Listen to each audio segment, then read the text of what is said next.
Hey, you guys, this is your Impact Knockouts World Champion, Mickey James, and you are listening to Count It Out with Mike and Tyler.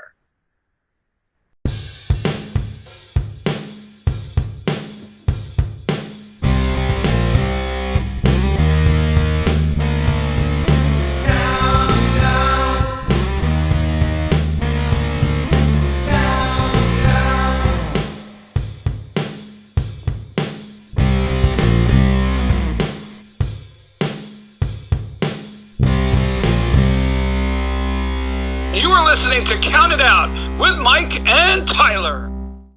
Well, we are live, pals, and for the fifth year, welcome to another edition of the Bill Apter Seal of Approve, Count It Out with Mike and Tyler. My name is Tyler, and I am joined by Mixed Drink Mike. I really Yeah, enjoyed I that. love that. Me Really too. enjoyed that nickname last week. And this is our official 5 year anniversary of Count It Out with Mike and Tyler. Can you believe that? Unbelievable to think about. Seriously. Mike, 5 years ago, we sat down and started something. What, And what 5 years later, we're still we're still doing doing it. something. I don't There's know a what it lot. is. I haven't done a whole lot of things for 5 years. No, Th- th- no. This, this, re- this podcast has outlasted all but two of my relationships in my entire life. This has outlasted 90% of my jobs. Yep. like like Yeah. like there's not a whole lot of things I've done for 5 years. So this is this No. is this is pretty cool. Me and Danny had a lot of great times with the last thing Mark, and you know, WrestleMania was a lot of fun. But I don't even know if we thought that that would do 5 years, and it didn't. You know what I mean? We did 2 years, and that was great. When we started WrestleMania, or when we started Count It Out, I'm not sure if I thought we would get to 5 years. I don't think I cared if we got to 5 years. I just figured, okay, I'm gonna have fun with my new buddy, and we're gonna do this. But what's really fun is to look back and to think back to how different our lives are now from 2020. Not just the show, Mhm. like us as humans, us like how we've evolved, how different our lives are in the last Absolutely. 5 years. Me personally, when we started the show, my son was a year and a half, Yeah. and I only had the one kid. Yeah. You know, I still worked at Kelsey's, and that was it. Look at me now. I got two kids. Everything's going really good. I got a different job, a great job. I'm loving life. Yeah, me too. You have left the well, you haven't left Kelsey's, but you've I've changed my Kelsey, profession. yeah, Kelsey's is a side note for you at these days. Hmm. So it's you I got got married, for married. Christ, you got married. Like, Yeah, that was a you big know, thing. a lot of big things. We had a lot of big moments, not only in our personal lives, and then the show. The things we've done with this show that I never thought we would ever achieve. Well, and let me cut you off there because we've got some fun things planned for the show this week. Mm-hmm. And to close out the show, I am going to be counting down my personal favorite top 7 moments from Count It Out with Mike and Tyler. As you can see by the thumbnail, we have a very huge guest. I would say probably the biggest guest in the history of Count It Out with Mike and Tyler, Hands down, and and that's saying something. that's no disrespect to anybody who's been on this show. We've had some massive stars on this show. We've had some This, amazing people on this show. yeah, and But this but week. Kurt Angle, Our guest is bringing some intensity, integrity, and for the first time ever, there will be intelligence on this show. For the first time ever, at least a show that involves you and I together. mm, Kurt Angle, Olympic gold medalist, former world champion everywhere he's been, multiple Hall of Fames. This was an awesome interview with Kurt. What a great time we had. And I'm really excited about that. But before we get to Kurt Angle, you had this great idea, and I thought this was a fun idea that we're not going to do a whole countdown here like we normally do, but on the very first episode of Count It Out with Mike and Tyler, we did a list of the top 7 greatest factions of all time. And Mike, you thought it would be a great idea if we went back and took a look at what that list was and see how 5 years has changed maybe our perception of this list. Yeah, And so we're not going to break it down like a normal list. But I will go over what our picks were, and sure. we'll see if anything has changed over the 5 years. So Mhm. 5 years ago, Mike, your number seven was the Bullet Club, Yeah, and my number seven was Evolution. Now, 5 years later, has anything changed for you? big time, big time. Bull Club is no longer my number seven. Hmm. I won't tell you if it's made the final list or not, but my new number seven is one that you had on your list and I didn't, but maturity has hit me in some way where I can't not have evolution on a stables list. What they did, they're four of the greatest wrestlers of all time. How can I not have saw that 5 years ago? Evolution is my number seven. Yeah, it's really funny. Evolution was my original number Yes, it seven. was. It has Yeah. now been bumped completely off my list. They are gone. And I have moved the Freebirds up a spot to my number seven. We're going to talk about that in a few minutes. I'm keeping Before the we free. move the before we move to Kurt, we're going to talk about the Freebirds. I have something funny to tell you about Excellent. Number six, 5 years ago, you had the Flock as your number six. that. I mean, yeah, I I don't mean, know. I I don't mean, know, man. we were still green Listen, six. yeah, I really, you know how you always accuse me of doing lists with my heart. Yeah, that was a heart pick, eh? That was pure Mark. Was it Like a they'll never expect me to talk about the flock. You know what I mean? yeah, I don't know what I was thinking. Don't get me wrong. I still love the flock. I still love Raven. I still what was it was the flock and it Stick was Boy? the no no the nest The Nest, yeah. An You know, ECW was the Nest, yeah. I love that whole thing. Yeah, Sick Boy, Kidman, the whole thing. I love that stuff. Is it one of the top seven greatest factions of all time? Absolutely not. Absolutely not. So who's in your new number In six? that place is a stable that I can't believe that you and I, neither of us, even talked about last time, and that's the Shield. Okay, fair. Yeah. The Shield makes my number six after 5 years. Fair. I had the Heart Foundation at my number six, and Mhm. they are no longer my number six. I have D-Generation X as my number six now. They have fallen. They were my original number four. They have Yeah. fallen. They have not aged well for me. Number five, big surprise here. You had the NWO as your number five back Yes, then. I did. Yes, I did. They still stick in the number five spot. No, they're not. What do we got? My number five is the Bullet Club. Okay, yeah, that's fair. So Bullet Club has evolved from my number seven spot to my number five spot.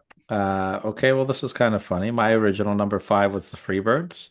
Mm-hmm. My new number five is also the Bullet Club, which was my Mm. original number one. So time Which is has very changed. funny. Yeah, funny to me. Well, you know what though? 5 years ago, think about it. AEW had just launched, and the Yeah, Bullet Club was a big it part of was that. hot, and the And Elite was hotter than hell at yeah, that point. but now Yeah, 5 years later, we see what AEW is, and okay, Bullet Club. yeah. Uh, I mean, we should mention that when I said the Bullet Club, I meant the Bullet Club. When you said the Bullet Club, you specifically said the Bullet Club slash the Elite. yeah, yeah. You know, so Number four, great call here, the Heenan family. I love that. I love that call. They still hanging around your list?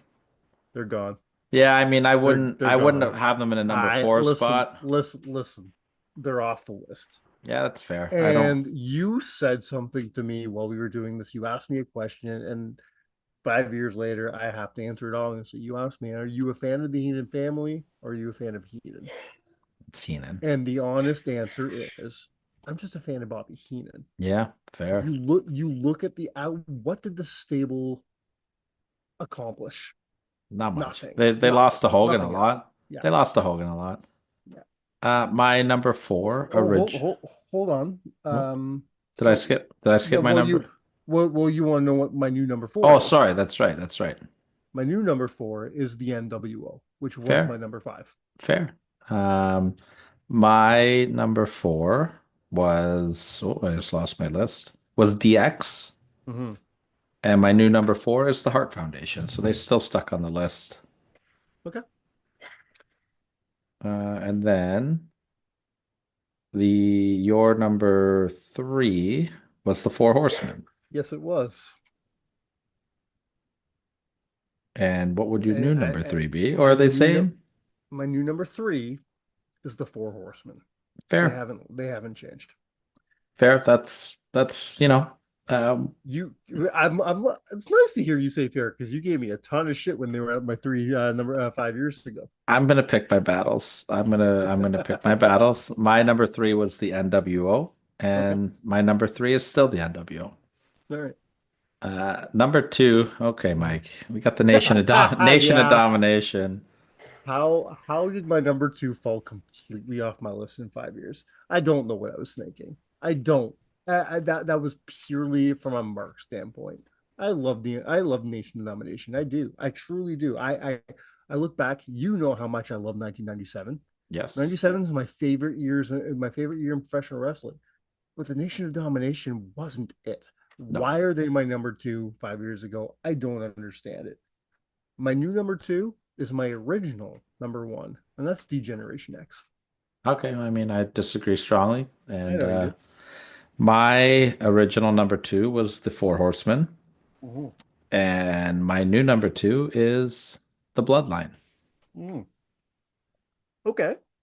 I like it. The Bloodline, 5 years ago, they were just starting out. It was They were just just Rome, starting. and I Yeah. think I don't remember. I thought I had the Bloodline as one of my number seven. That wasn't even mentioned back then. I I don't thought even I thought we the mentioned it, but no because the bloodline wasn't a thing 5 years ago, and that would bring us to our number ones then. which was originally originally Degeneration X for me, Yeah, and is now the bloodline. fair enough. Fair enough. I think the bloodline is the best stable of all time, and a lot of people are. I think you're gonna have heat with that. I I think a lot don't. of people are. I I know almost you made them don't, my number one. but the things that Roman and Paul have done are paramount. How many stables have lasted and done what they've done and evolved and re-evolved and split up and the things they've done? It's unbelievable. It's the stuff Vince Russo wish he could have done. You know what I mean? Or And the they're stuff not that done Eric yet. Bischoff wished that he And could have done, they're not and done they're yet. not done. There's still so much that they can do, and I'm really looking forward to seeing what they do. So it's the Uh, Heart Foundation your number one. no, Oh, they were my number four. so My who are number your one, number? I'm pulling a mic here. You got me feeling sentimental 5 years, and I'm pulling a mic. I'm going with my heart, and I'm going with the Four Okay. Horsemen. Four Horsemen is my number one. Oh shit. Yeah. Okay. All right. I'm not gonna argue with you on that. I'll never argue with No. as long as the horsemen are on your list. I'm not gonna argue with you. And I mean, the Dangerous Alliance was still a strong, like they I still want. I deserve their own spot. Yeah, Just 100%. When I listened back, by the way, listening back, I do not suggest anybody listen back to that original show. not It's great. hard. Not great. Those original anchor recordings they're horrible. Yeah. But but Some people might say we haven't got much better over 5 years. but But we've done some pretty cool things, and we're going to but talk about that a little but bit. listening back to that and you talking about the Dangerous Alliance almost made me want to put them on my new list. Yeah, they were The pretty awesome. I Dangerous thought about it Alliance as well. was great. One stable that we never talked about back then that I can't believe we never talked about back then in our honorable mentions. We never discussed the New Day. Fair? Yeah, I mean, New Day needs to be in the conversation, right? yeah, I don't think they make my list. Like, I don't know why I always look at New Day as a tag team, not a stable, and that's not the right way to look And at it. and there's all well, and we're gonna get to that in a second because I have something to call you out on. Also, there's a team I want to ask you about because neither of us mentioned it 5 years ago, and you didn't mention it today. Does the Shield not fall anywhere for you? No. Why? Um, I just think that the other factions are better. Oh, I think that the Shield stand out. possible. I think the Shield is the most successful faction, like after a faction. Yeah. And, they had a good run, but I mean, there's no difference between the Shield and the Wyatt family to me. Like they all did cool stuff, but they just weren't a faction long enough. The Shield falls into the Dangerous Alliance category for me, where they were Oh, awesome, but they just didn't do enough as a group to make them bump any well, of these teams and that's off. why the heart and then because the your number one reason for the Dangerous Alliance not making your list was longevity. They were from October 91 to November 92, and you're like that wasn't long enough. Well, that's why Heart Foundation doesn't make my list. Yeah. Canada. You know what I mean? I'm Canadian Okay, proud, I know you brother. are, but you can't. I You can, I understand? It's will, and I did. kind of a double standard. I my With that name is said, on this show title. I will double standard whatever I want. If you can cheat on your list last week, wow, don't think I didn't get a ton of text messages. well, as you And deserved. my Not response only was what you just said. It's my show. My name's not in the title. not Fuck y'all. only not only did you have a tie, but you also went against your own criteria for your number one. Very No, funny I stuff. didn't. Vince McMahon is not a He was wrestler. a wrestler. He's not a He wrestler. re- he had more main events between 98 and 99 than half the roster did. Well, that doesn't make him a wrestler. Either way, One that thing was I want to fun. say before we move on to anything else, one thing I do want to mention. A lot of the people, if you remember back in the early shows, anyone who was listening back then, our format was quite a bit different. Mhm. What we would do is each week we would challenge each other to a show. So the reason I did factions for our first show is because Tyler told me to. And then we would each do a list. We don't do that anymore, but we would what we would do would we would do the top six, and then when we get to number two, we would do honorable mentions. Then Tyler would do his list, and then we would do number one. Weird format, Yeah. but that's what we used to do. On this original show, Tyler, here's something funny. I was going through my honorable mentions, and I mentioned the Freebirds, and you said Freebirds don't count because they're only a three-man team. Three men can't be a faction. Apparently, I'm wrong. No three men can be a faction. Then you went on to put Freebirds on your list about 5 minutes later. My name's on the show. I'll do what I want. All right. That was fun. I did quite enjoy that. Me too. But I am ready to move on to our wonderful conversation with WWE Hall of Famer, Intensity, Integrity, Intelligence. He sucks. He doesn't suck. He likes to play with little boys. We talk about it all. He is the Olympic gold He's a medalist. sexy Kurt. He's a sexy Kurt. Ladies and gentlemen, without further ado, here's our conversation with Kurt Angle. I cannot think of a better way to celebrate the 5-year anniversary of Count It Out with Mike and Tyler than being joined by our guest today. He is considered by many to be one of the greatest professional wrestlers of all time, myself included, I consider that. He is a 13-time world champion, WWE and TNA Hall of Famer. He won an Olympic gold medal with a broken freaking neck, and he's here to bring some intensity, integrity, and intelligence to Count It Out. It is our honor to welcome to the show the one and only Mr. Kurt Angle. Mr. Angle, thank you so much for being here today. Thanks for having me on. I appreciate it. I wanted to run down more of your accolades, but we only have 30 minutes with you, and I don't think I would have had time to get them all in there. So I went with the greatest hits there. That was good enough. We were just excited to have the WWE Elimination Chamber here in Toronto a couple days ago as we record this. The big news coming out of that show, one of your greatest rivals was John Cena, and we saw him joining forces and teaming up with The Rock. I would love to get your opinion on seeing that happen and what your thoughts are on that angle. I think it's a great angle. Bringing Cena back. He's going to have his retirement match, and obviously it's not going to be at WrestleMania, which is kind of ironic. But I think that John Cena is making this his own. So I think him retiring. I believe they're going to have a pay-per-view in December at the end of the year, and I think it's going to be called Ruthless Aggression. So it all makes sense now, and him starting out as a heel, coming back, I think is brilliant. I believe he's going to eventually turn babyface before he has his retirement match. So it should be interesting to watch.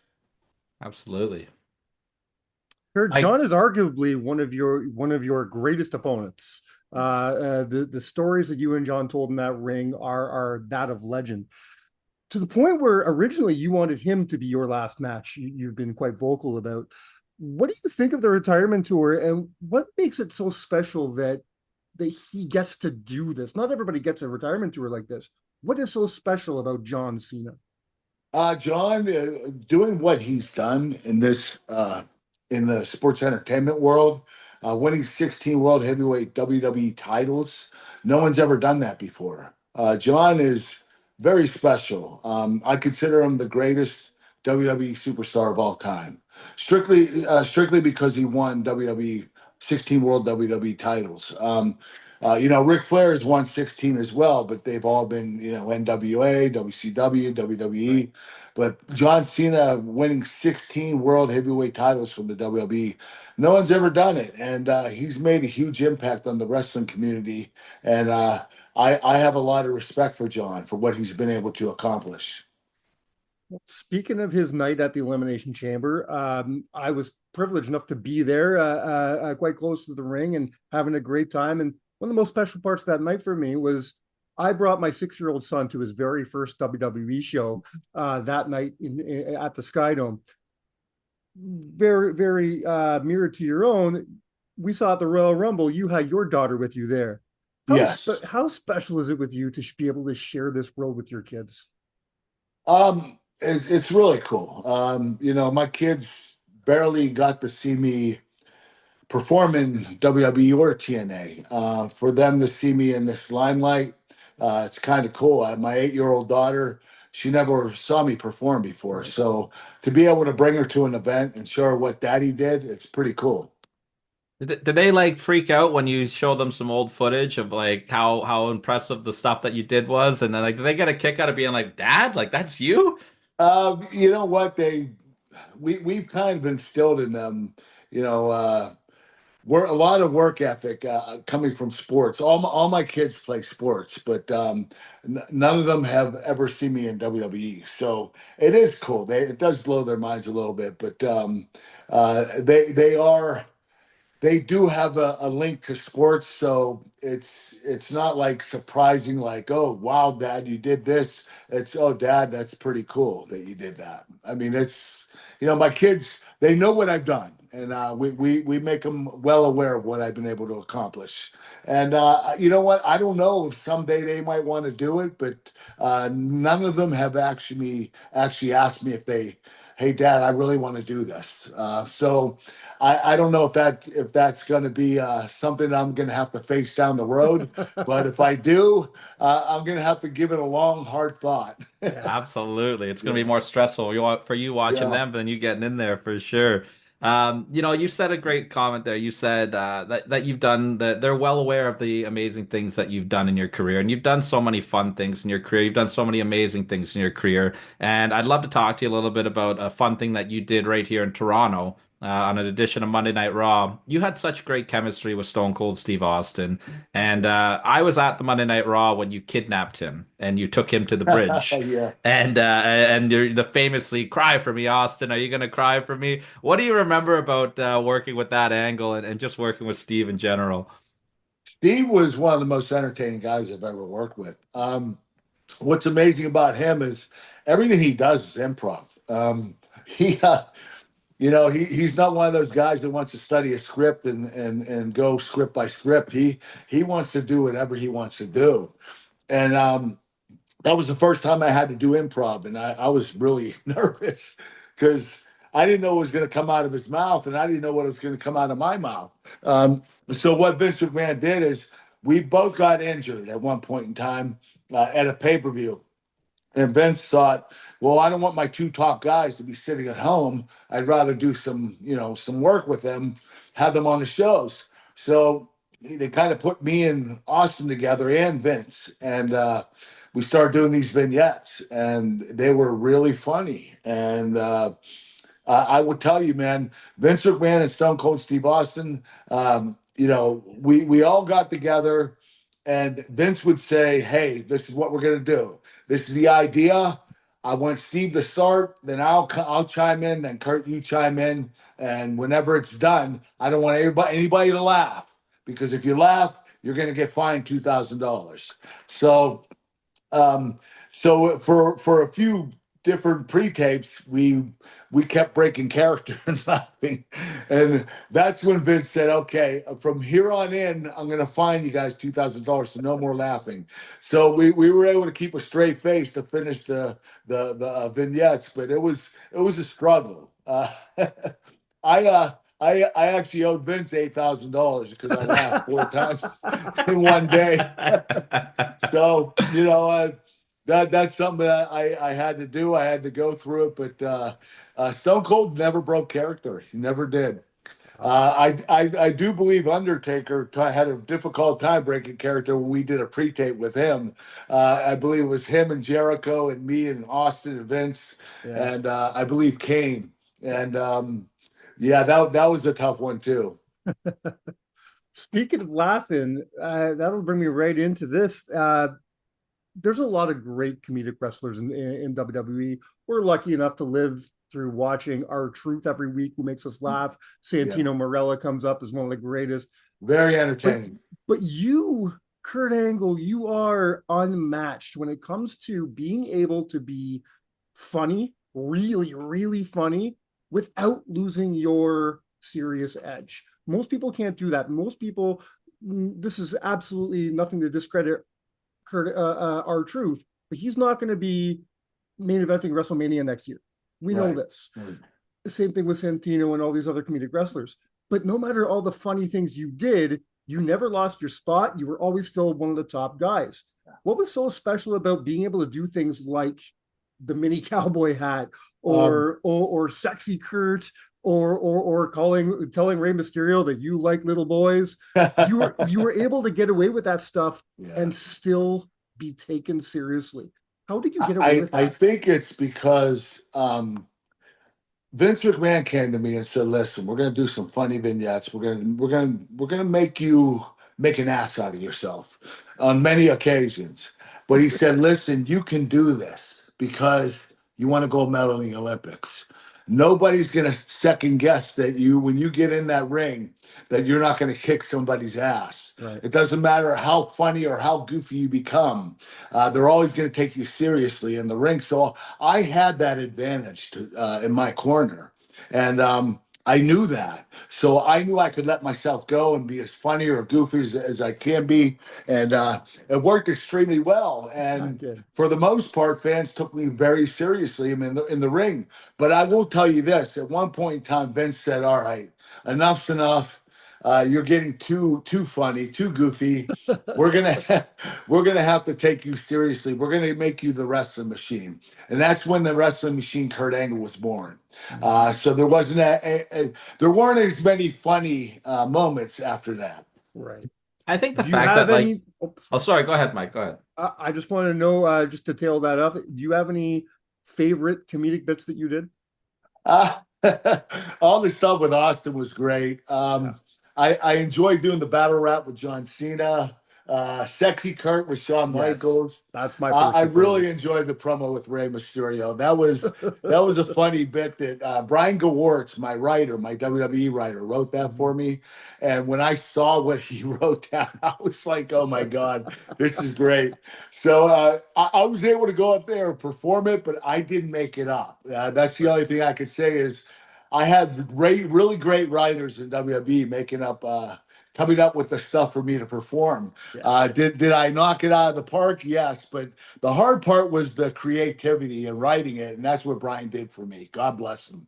And I think the fact that you leaned into it so much too, like something so simple like that Edge promo with the "You suck" chant, like that could have just been a one night thing and moved on. And I think your reactions to that made it one of the most defining things in your entire career, you know? Yeah, Vince McMahon told me, "Hey, tell them you don't like it, and they'll keep doing it."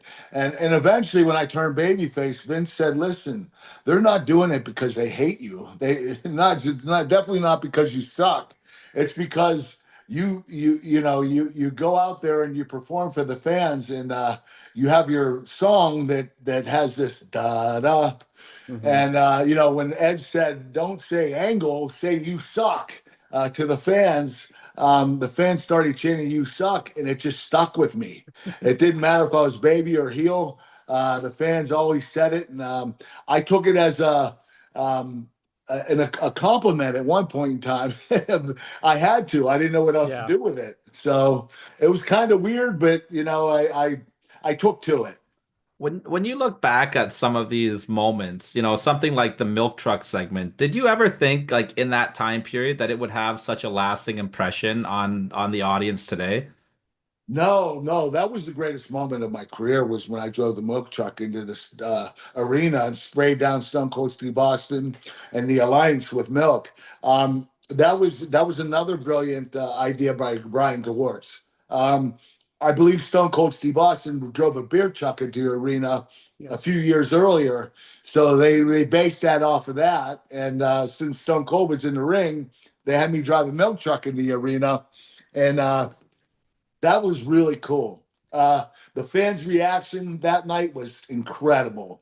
Everybody went freaking ballistic, and everybody got it too. They knew that Angler's driving the milk truck. Austin, drove the bear truck a while ago, but Angle was coming in with the milk truck. It was a great moment for me. Something I truly will never forget. Absolutely. Mike, you want to go with the next one here? Let's shift gears because I truly believe that some of your best work that you've ever done in your career was in TNA. Both Tyler and I are big fans of TNA, and we're big fans of what you did there.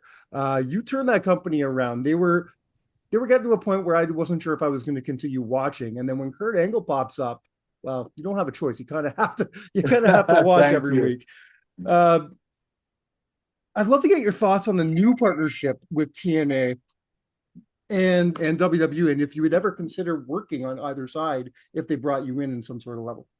I don't know. I'd have to think about it. It really comes down to how much work they want me to do and how much they want to pay me. That really comes into effect when I think about if I want to do anything with the company, whether it be WWE or TNA. But I love the fact that they partner with TNA, and I hope that someday maybe WWE might be able to buy the library of TNA because there are a lot of matches that fans haven't seen that I did in TNA. A lot of WWE fans haven't seen that I would love to be able to see them.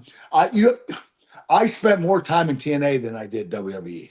I spent 11 years in TNA. I spent 6.5 years in WWE my first time, and my second time I spent 2 years. So 11 years in TNA, 8.5 in WWE. So I had, and I was really primed. I was in my prime of my career when I went to TNA. See, when you wrestle 6 or 7 years, that's when you get into your prime. And that's when I decided to leave WWE and go to TNA. And I had some of the greatest matches of my career there. AJ Styles, Samoa Joe, Sting, Jeff Yes. Jarrett, a lot of great talent that I wrestled. So I don't regret doing that. I had to leave the WWE at that point in time because I was having a lot of injuries and I was having a painkiller problem and I needed to get myself straight.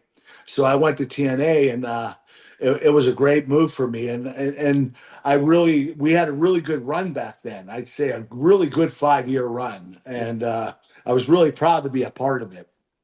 Well, you just brought up a name, Samoa Joe. Yeah. Let's talk about Joe for a minute because that headbutt moment is iconic. That is ingrained into the memories of any TNA fan. Can you bring us back to that debut of yours? Yeah, that headbutt was a shoot. What? Poor Joe. I mean, you know what? I told Joe I'm going to headbutt you. He said, go ahead. And I was like, okay, I'm going to lay in though. He said, don't worry about it. I could handle it. And he did. I mean, I headbutted him and I cracked him open. I think he had to get 14 stitches in his forehead. Whoa. And it was a great moment. And seeing that reaction from Joe with blood running down his face and him pissed off behind me, it was such a great moment. I really think that TNA turned the corner that night. And they became more of a formidable company because of that. And just that moment in general really did something for the company. When you think about your time in TNA, Kurt, and even your entire career, we always hear names like the Chris Benoit's and the Steve Austins, the Rocks, the Samoa Joes. But specifically with your time in TNA, do you have some opponents that you really liked working with that maybe don't get talked about as much? Well, you know what? I'm just glad that it's Joe and AJ eventually came to WWE because they deserve that. Mhm. Um, I have some of my best matches with them, but I will tell you, I had some great matches with Bobby Roode and James Storm. Those guys were incredible talents. I also wrestled the Motor City Machine Guns quite a few times. Jay Lethal was a great talent. I really enjoyed working with him. There were a lot of great talent there. A lot of guys that aren't well known, like Petey Williams and other great talent. I was really excited to go to TNA because there were so many guys I never faced before, and like the options were limitless, and it was like, wow, this is great. I can work with new talent now, and I was able to do that, and I was very fortunate because of that. A little bit earlier, we were talking about if you'd ever have any interest in working with TNA or WWE again, and you said it depends on the dates and the money and whatnot. If all the stars aligned up and they could come to an agreement that you were happy with and they were happy with, when you take a look at that current WWE roster, do you see some talent that you think that you would really enjoy working with and that you could help, elevate? Well, I think it's pretty, like, I guess the word is, it's pretty evident who they would probably have me manage, and that's Yeah. Chad Gable and Mm. the Creed brothers. They haven't approached me yet. I don't know if I think they will eventually, but I'm not quite sure. But if they do, like I said before, it would have to be, about how much work they want me to do and how much money they want to pay me. That's the two most important things, because I'm not going to leave my family, for something that's not worth it for me. Of course not. I have a job here as a father and husband, and I've really clung to my kids and my wife for the past 5 years since I've been retired, and I really love where I am in my life right now. So to be able to, start going back to wrestling again, well, not wrestling, but managing, it would have to be a formidable amount of money for me to do it. Absolutely. And you've earned that right to sit there and enjoy this time with your family. You've given so much to the wrestling business to us fans. Thank And you. and I know that everybody always jumps right to Chad Gable, but just to think outside the box a little bit, I really think that you and Braun Breaker as a team would Oh, be I love that kid. right. Oh, I I love see a him. lot of that Yeah. intensity in him. I think that you Yeah. could really help put him over the moon as well. His intensity level is way up there. I put it up there Ridiculous. with me and Chris Benoit. He is an incredible athlete, great look, a lot of charisma. Kid has so much ability. I I will tell you this. The Steiners made a huge impact when they wrestled. They were badasses. But Brian Breaker, I think he might be even more of a badass than his uncle and his father. I'm sorry to say that, but Scotty Steiner's a badass. So is his brother. But this kid is, wow. He's off the charts. I don't think you're wrong. You just mentioned, and we're so happy to hear it, but you just mentioned how happy you are in your life right now, and life after wrestling obviously agrees with you. But speaking of life after wrestling, right here on Counted Out, just a few weeks ago, TNA legend Homicide was a guest here, Mhm. and he chose our show to announce his impending retirement at the end of the month, Okay. due to neurological issues. When reflecting on his career, he was talking about some of his favorite moments and favorite people, and your name came up as somebody that he loved working with in TNA. Do you have any memories of working with Homicide, and do you have any maybe advice for life after wrestling for Homicide? Well, Homicide was a great talent. I loved him and Hernandez. Those guys had a great tag team run. Homicide was also a great singles wrestler. Mm-hmm. I enjoyed working with him too. He was a stud.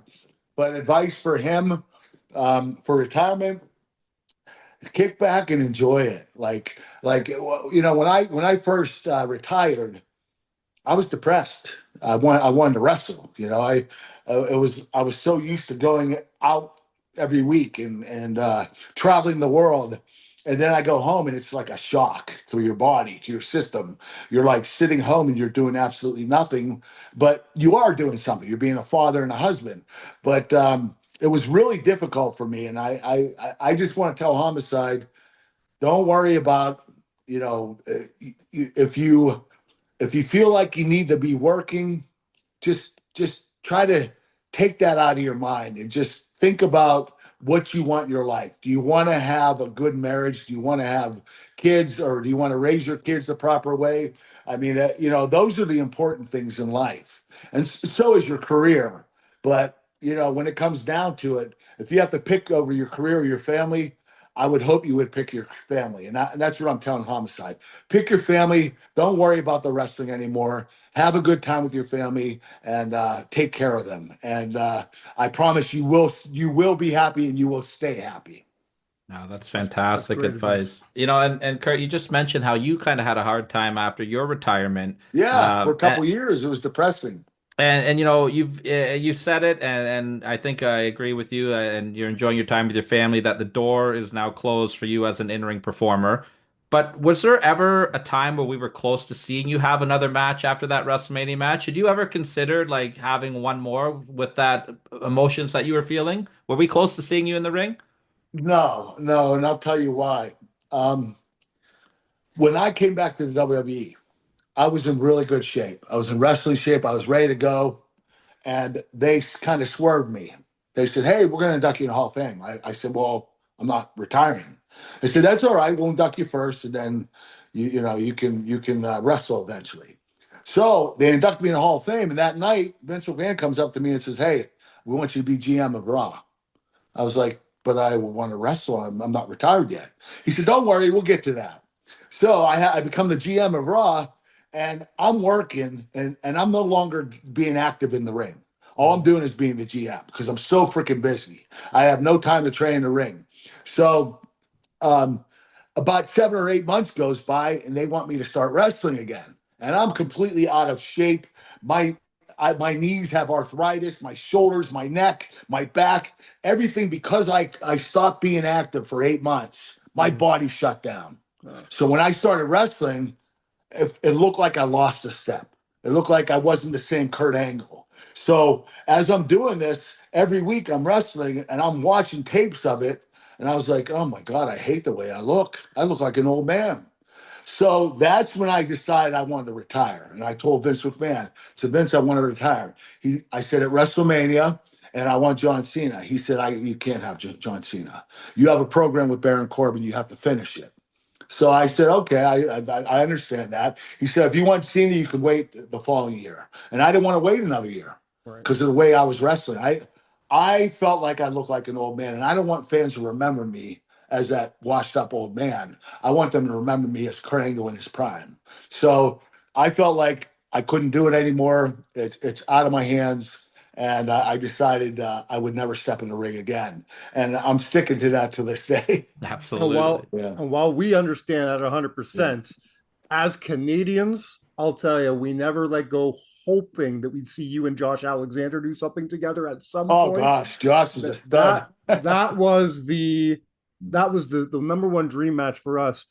At least, at the very least, as a consolation prize, we got him and you together on your podcast, which is one of my favorite podcast episodes of any wrestling podcast. You and Josh together just were Very cool. were so good. It was such a great interview. Yeah, good kid. Love him.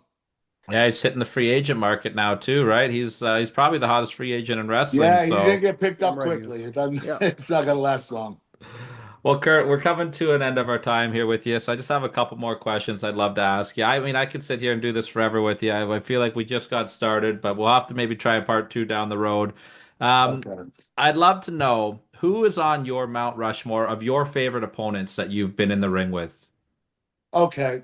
The thing is, if you're talking about a Mount Rushmore of the greatest wrestlers of all time, or No, my for Mount your Rushmore of who personal, I your wrestled? personal, your That personal you favorite guys that you wrestled, like that you just enjoyed getting in the ring with and ripping it down the house. All right, we're gonna go with Chris Benoit, Shawn Michaels, Eddie Mhm. Guerrero, and Brock Lesnar. What a list. Who could Those argue four that? guys, I had my best matches with all of them. Brock, yeah, Eddie, Shawn and Chris, yeah.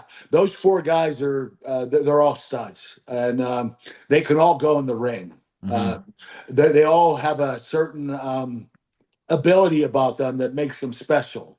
When you watch Shawn Michaels wrestle, he is so smooth and clean, and he's an incredible athlete. And not only that, he has so much charisma. He has a great look, and he gets the crowd into the matches. And I could honestly say that he is the greatest sports entertainer of all time. I'm with you. Shawn Michaels. Yep. Chris Benoit is the best in-ring worker I've ever been in the ring with. Sure. Eddie Guerrero is just like Shawn. Um, he he was. If it wasn't for, I will tell you this, he broke his hip back in WCW. I wish I would have wrestled Eddie in his prime.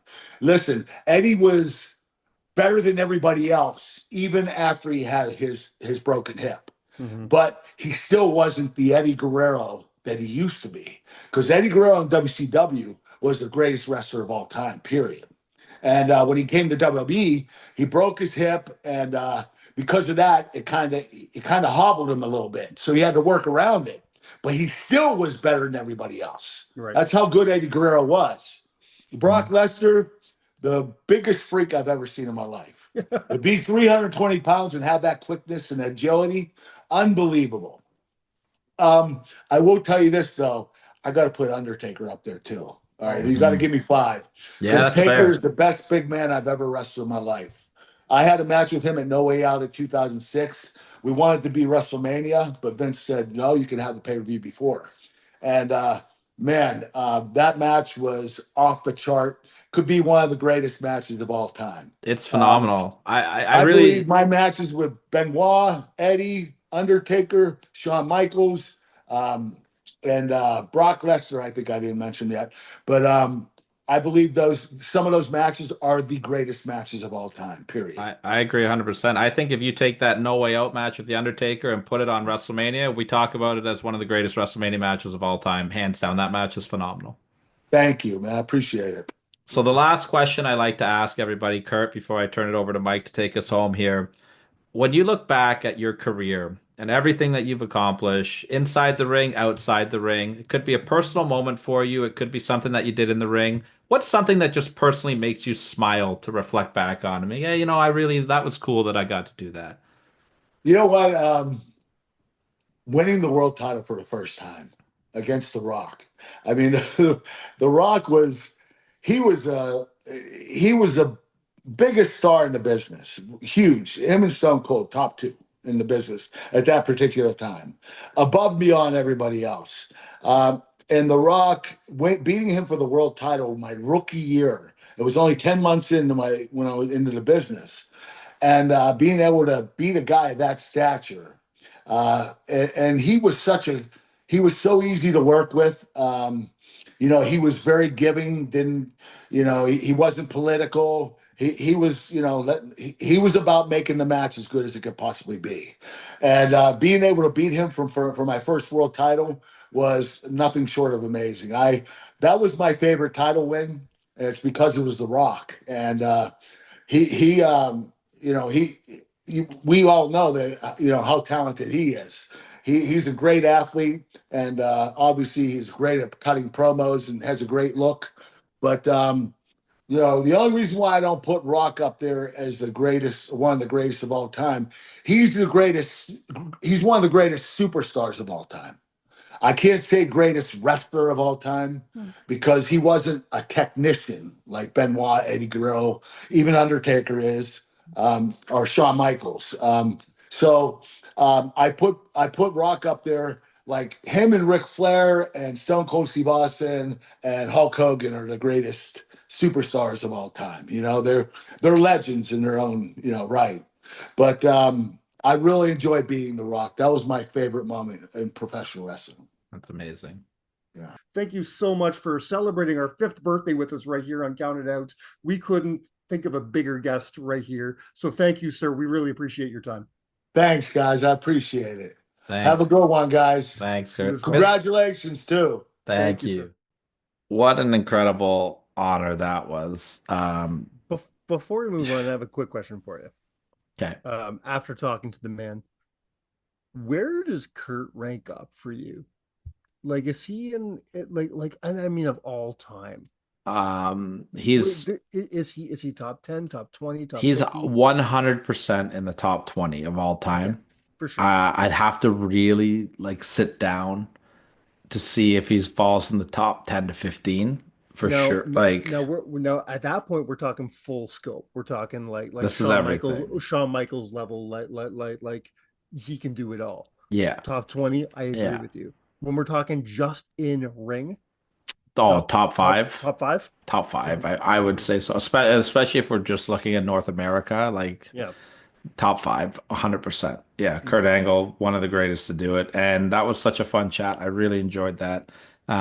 He really, really opened up and gave us some fun stories. He really did. So I'm really excited that you guys all got to hear that.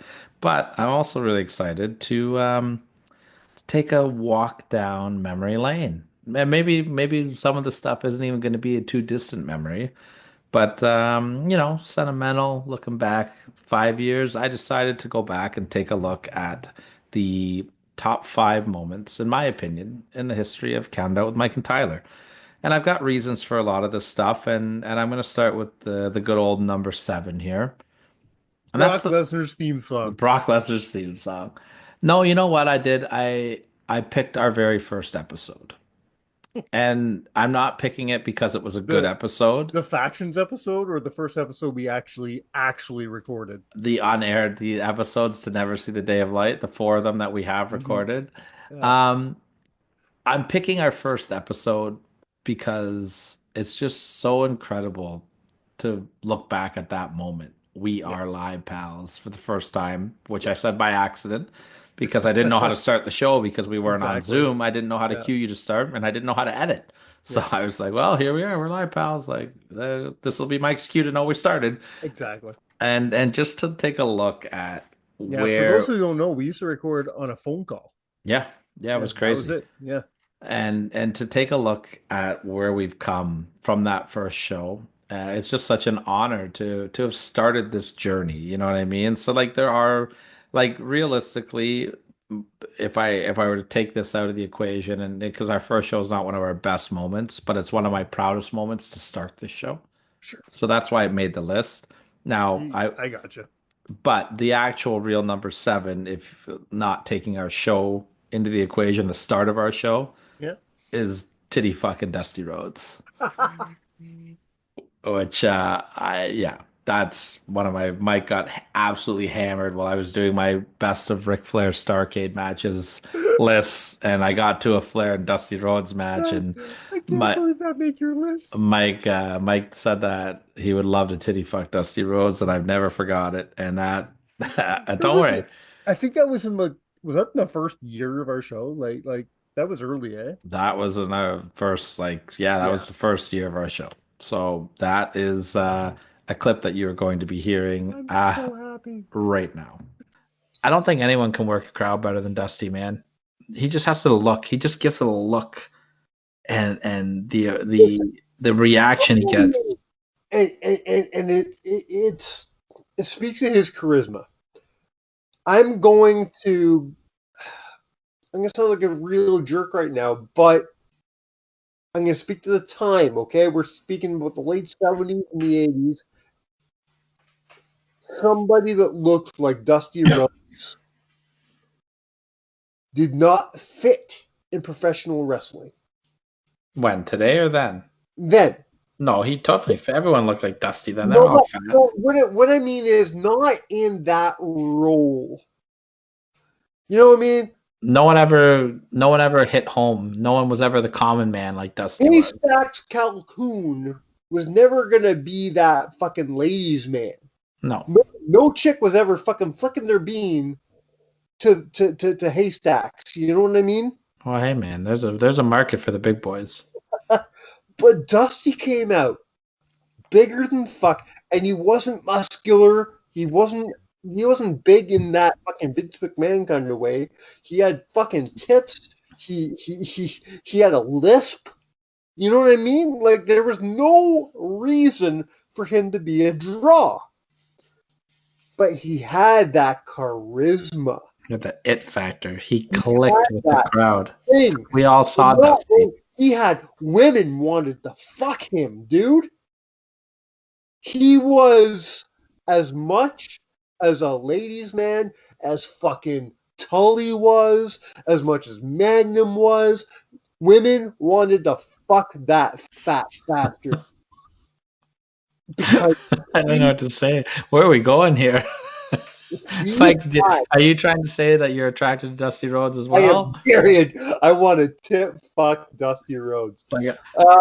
I'm about to get into the point like of Dusty's amazing ankle selling, and you're telling about how you want to tip fuck Dusty Rhodes.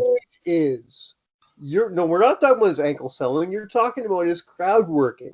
Well, I'm about to talk about his ankle selling. I don't know where you're going here. You're talking about him, how no one can work the crowd like Dusty, and I'm talking that it came from his fucking charisma. I thought your time came from his tits. Well, maybe. I wasn't expecting this to be on your list. How could it not be on my list? It's one of the greatest moments in Canada history. Number six. I'll bring it back a little more serious here. This one is a special moment for me, and I'll tell you why in a minute. But my number 6 is our interview with Nikita Koloff. Now, have we done better interviews since that one? Sure. Have we had bigger names since Nikita Koloff? Sure. However, big name. Nikita Koloff was the first big name that we ever got on Counted Out. And because of that interview, it gave me, I'm not going to speak for you, but it gave me more confidence to chase big names. Yeah, sure. And like wow, like we got Nikita, and I thought I did a pretty good job for interviewing him, being as green as I was at the time. And like Nikita cried on our show, which I'm that's the clip that I'm going to play in a moment here. I think one of a couple, like we've had a couple people cry on our show, absolutely. And like Eric Bischoff, Greg Gagne, we've had a couple, but to have that, I guess the history in the business, and especially an era of the business that I love them, like one of the most with Nikita, I think that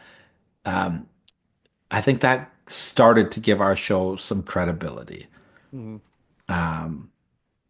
Yeah, so here's a little clip from Nikita.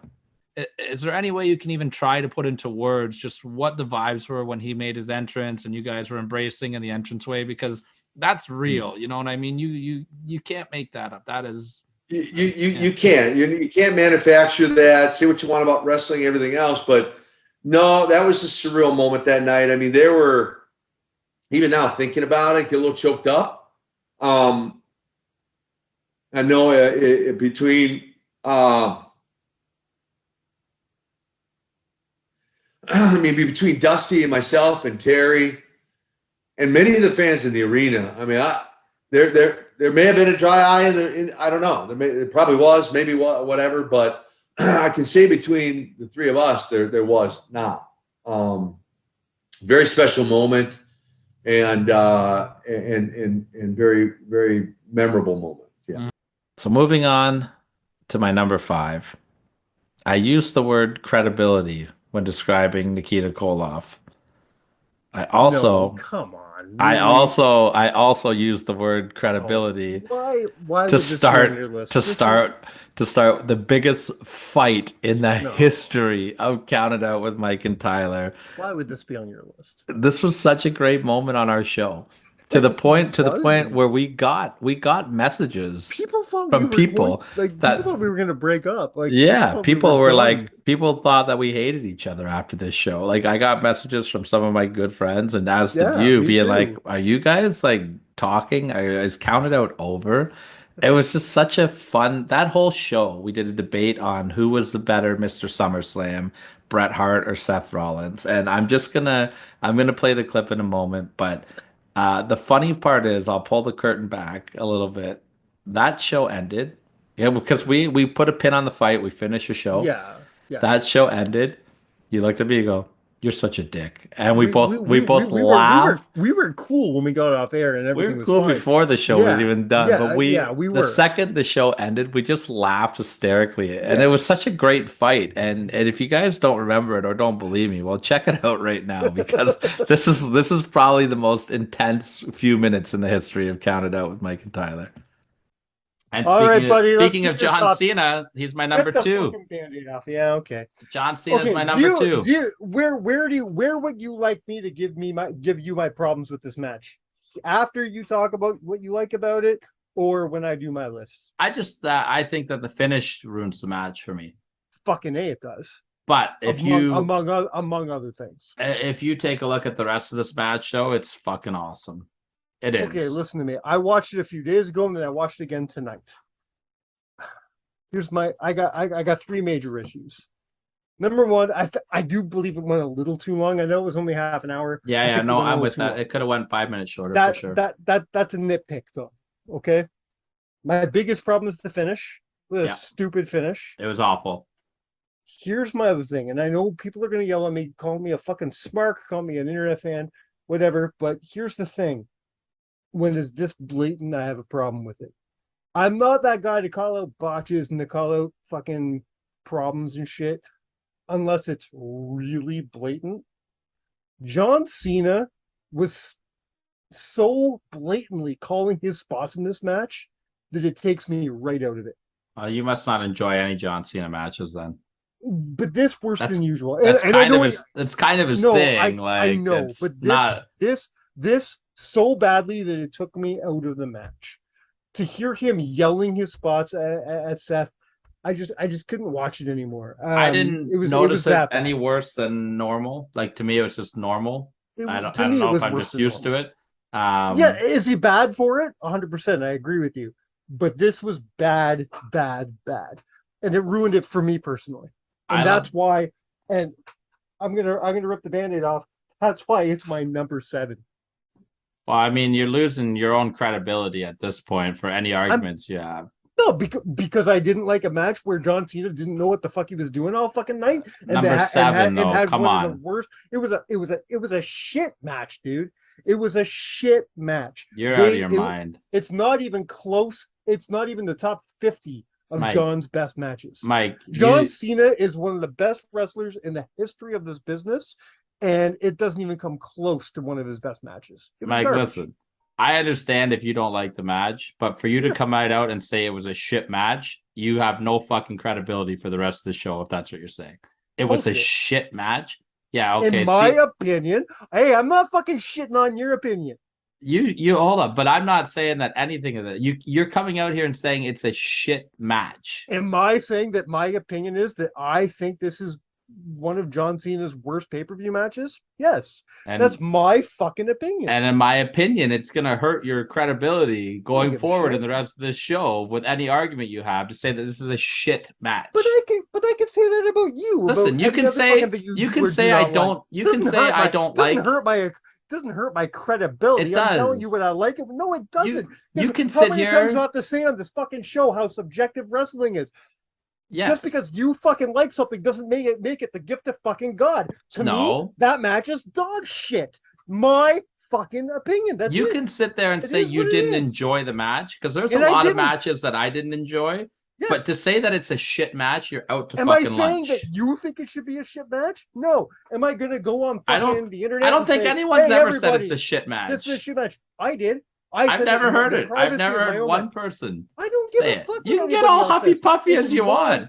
No, I'm not telling you that your opinion, this or that. Have your opinion.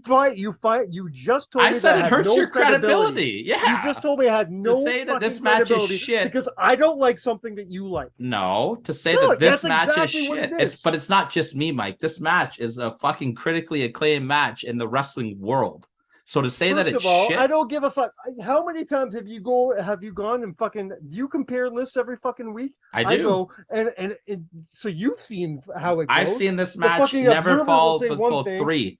Mike, it was all in everybody's top 3. I don't give a shit what they say. So, but what I'm saying, from my standpoint, what I like in my wrestling, which is I didn't see that night. So, but no, that's not fine, because you just called me out saying I had no credibility. I think it hurts your credibility to say this match is shit. You're putting my fucking credibility as a fucking podcaster on fucking blast. I'm putting your credibility for your arguments today. You're putting me on fucking blast because I think you said something ridiculous. I agreed with you. This whole you don't have to agree with me. This is a debate show, Mike. We're doing a list here. If you say you want to debate, You're gonna You tell want to me. debate? I'm fucking debating. Yes. And I'm not gonna call out you personally and call it your fucking credibility. I said that you calling this match shit, I think hurts your credibility for arguing this list. Mike, no one in the world has said this match is shit. If you don't like the match, you don't have to like the match. But this is like the match. This is far from a shit match, though, Mike. That's ridiculous to say out loud. That this match is shit. Okay. So you want to start talking about shit matches? You've never The Fiend against Seth Rollins is a shit match, Mike. That's a shit match. You have never Goldberg against The Undertaker. That's a shit match. Okay. This match is not your cup of tea, so and that's fine. That's your is opinion, and you don't have to like it. So you base your opinion on what everybody else likes. No, I'm basing my opinion on what actual shit matches are. Mike, if you don't like the match, you don't have to like the match. But to call this match shit is ridiculous. It's ridiculous. But it's my fucking opinion. That's great. And you don't like the match, but it's not. Yes. You can't say it's shit. This match is not shit. I've seen shit matches before, Mike.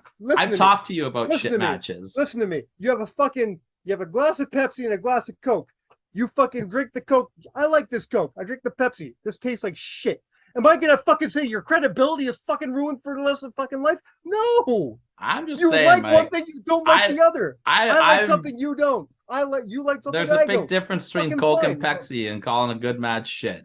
If you don't like the match, hey, it's one thing not to like the match. I didn't enjoy the SummerSlam main event this year, but I know it wasn't a shit match. Even though I was bored out of my tree watching it, I still don't think it was a shit match. To call this match shit, I think, is absurd. You don't like it. Hey, I'm not shitting on you for not liking the match. You are, though. No, I'm not. I respect the fact that you personally don't like the match. You threw respect out the fucking window when you called it my credibility. I said I think it hurts your credibility to call this match shit. For almost 3 fucking years, and the last person who should be calling up my fucking credibility is my fucking co-host. I mean, when you say something I think is stupid, I'm going to call you out on it. I think you said something stupid here. I do. I really think that it was a stupid comment, Mike. I'm going to call you out on it. To call this match shit. Listen, you don't like the match. I respect that you don't like the match. Stop using that word because you threw that word out when you I respect when anybody doesn't like a match. Fucking podcast host. I'm not calling out your credibility as a pod. We already know what it is, but talk about it anyway. It's not a shit match. I'll tell you that much. It's fucking Seth Rollins against Dolph Ziggler. This is going off the rails, man. This is going off the. It's a crazy stuff that we've done. It was hard. 5 years. What can I say? It's been hard to narrow down. I know, like I could do a whole other list on our top 7 interviews, a top 7 whatever, but these are just some moments. The number 4 moment. I mean, this could be a number 1 moment because this is what I really think solidified a lot of confidence in our show. But it also got us a lot of respect, I think, in the wrestling industry a little bit. And, you know, when I say respect in the wrestling industry, I mean, like, you know, I'm not going to sit here. I don't want to brag a lot or whatever, but I'm proud of our show. And we've done a numerous amount of interviews that have been picked up by wrestling websites all over the world. And that's really cool. And I'm really proud of that. You know, we've been picked up in Mexico, United Kingdom, all over North America. I'm huge in Mexico. You are huge in Mexico. I'm pretty decent in Qatar. You are big in Qatar. But it's cool to like take a step back and look at the range that our show has reached. And I think a big part of that is doing media work with TNA Wrestling. This has to be on your list. It has to be on my list. This is something I'm extremely proud of. Absolutely. Yeah. This is something I'm also extremely proud of. We've done media work with TNA Wrestling for probably 4 of our 5 years on the show. Mm-hmm. And, you know, I want to send a big thank you to Ross Foreman for all of the work that he's done to help us with our guests. I want to thank Adam for stepping in and also doing a bunch of our media work when you and I were unable to do it. Yeah, he interviewed Chris Bay for us. Chris Bay, PCO, Gail Kim. You know, but we've had Deonna Purrazzo for this stuff. We've had a bunch. You know, Sammy Callahan's one of my favorite. Sammy Callahan I've ever done on this show. Yeah, I think that's in your top 2 or 3 best interviews you've ever done. For sure. You know, we got to speak to Will Ospreay. We've got to speak to Alex Shelley. Mickey James, we've got to speak to. Some of our biggest guests have come The through. great Josh Alexander. Josh Alexander, we've done some great stuff with TNA Wrestling, and I look forward to continuing to work with TNA Wrestling coming the new year. They've got shows coming up in the Brampton area, and I'm hoping that we can get some media work leading into that, right? Absolutely. I'll play a little sample from something from our TNA media. I don't know what yet, but it'll play here. It'll play here. Go play something. Up next is Tyler from Count It Out in Canada. I love Count It Out. What's going on, man? Hey guys, how you doing? Good. Good to see you again. Don, good to see you again. Frankie, thank you for taking my question. Sure. So Frankie, I got to ask you, you are one of the most decorated superstars in Impact Wrestling history.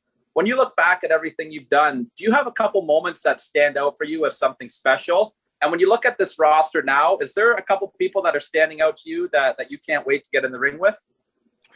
Yeah, I mean, like, there's so many firsts for me. My very first run at Impact, like, being involved in the first ever Ultimate X match was huge, especially to see what that match has become.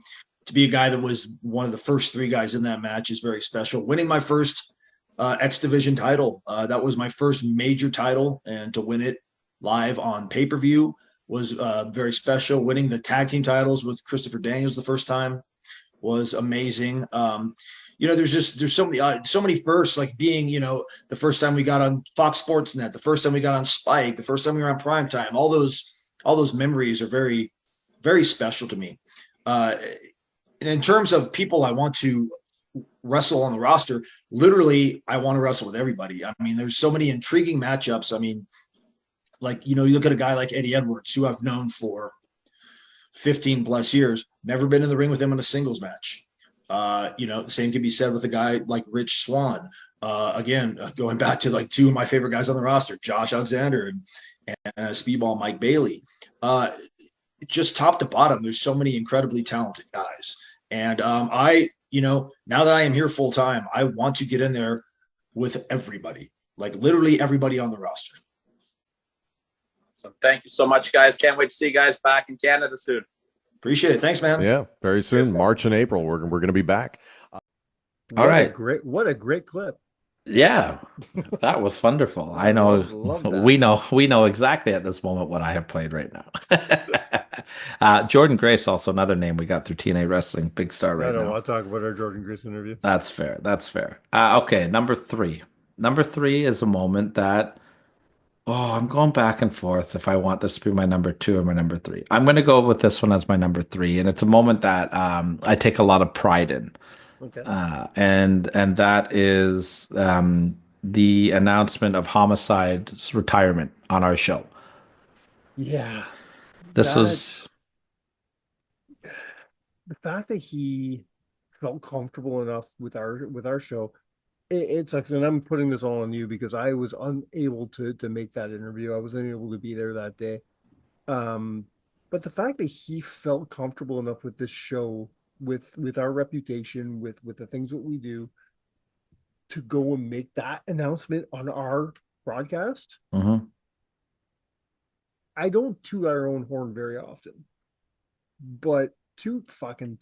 Yeah. Because the fact that somebody who I respect so much, like Homicide, somebody who is so respected in the wrestling world, he was the very first announced member of the inaugural class of the Indie Wrestling Hall of Fame. That's how respected this man is. The fact that he chose us to make that announcement, that says volumes for what we've accomplished in the last 5 years. Goddamn right this should be on the list, and damn right we should both be very proud of that. A couple things I want to talk about on top of that. As the show is being released, it is actually the day of Homicide's retirement match. So first and foremost, congratulations, Homicide, on a wonderful career, and I hope that the show this evening goes incredibly well for you and you get the send-off that you deserve.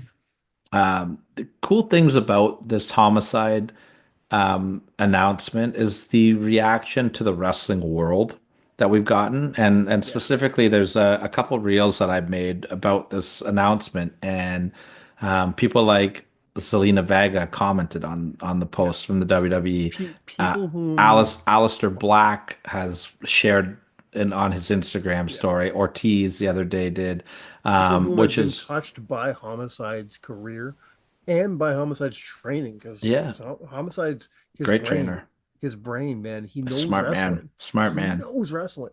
And we're wishing a speedy recovery to Homicide. And I'm really proud to say that, I've become, I'm not going to say like friends because we don't hang out or whatever, but Right. like I become friends with Homicide. I can pick up the phone and shoot him a message, and he's messaged me, and you've seen the messages on our Yes. account, and Yeah. he's No, he's very I pay attention thankful. to it all. He's very happy. He said guys like Tommy Dreamer have And called him he's and saw so his humble. reel. He's Yeah, so a great humble. guy. I'm really happy to I'm call Homicide a friend. I'm gonna pull the curtain back a little bit too, and just mention one thing that he said. And I know this is private, but I'm not, so I'm not going to go too far into it. But one thing that he said that really hit me was when we asked, did you get a lot of reaction? Are you okay with the reaction you got? He said almost too much, Hmm. because he doesn't want to put too much attention on himself. Oh, He's that humble. He's that, salt of the earth kind of guy.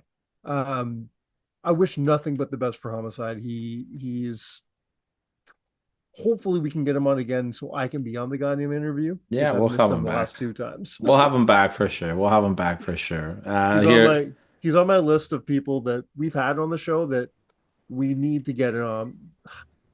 I've missed too many interviews, and some of them I mean I regret all of them, but some of them are like I need to do this. Mhm. Homicide's on that list. Yeah, we'll get him back once he's healed up. We'll get him back on to talk about everything. And here's a couple clips from our Homicide interview. You have such a love for the business, and you've accomplished almost everything that you can in this industry. You've really been everywhere. You've been all over the world. You've been world champion. You're a Hall of Famer. What's driving you to continue? Are you being advised by the doctors maybe to think about retiring from in ring? And Yeah, that man. So many of my friends, I saw like Terry Funk, but he always said, "I'm gonna retire." So I did that like 7, 8 times, but I was burned out. Now it's become a medical thing. So they did telling me like, "Yeah, you're done. You got retired." Then I feel Doctor don't know nothing, But my friends are telling me that. My personal friends, my family, like, need to let it go. So one day I just sit down thinking about it, and I never thought in my wildest dream that I've been wrestling for so long. I travel all over the world. Till Eddie Kingston told me, "Do you know you've been wrestling for 30 years? Do you know you did this? You teamed up with Kenta Kobashi. You wrestled with Suzuki. You teamed with Yuya Kiyama because I'm a big Japanese monk, whatever you call it. But I also, like, I wrestled Jerry Lynn. I wrestled Dull Boy. I wrestled Kurt Angle. Like, I did the things that people wish there was in my shoes. I never thought about it. Then I realized, oh my God. But I realized that in the ending. Then I was like, I think I'm gonna listen. I think I'm kind of done. So this is my tour, if you want to call it that, my end days and physical. Yeah, I'm done because my life is more important. My health is more important. I got a daughter. I need to pick her up, and right now I'm not feeling good. So I need to end it and be a full-time producer. forward, it's safe to say 2025 is probably going to be your last year as an active performer. Yes, absolutely, yes. This So last year. I'm thinking before March, but and rest you never know what can happen. But this will be I promise this will be my last year. I'm doing very quietly.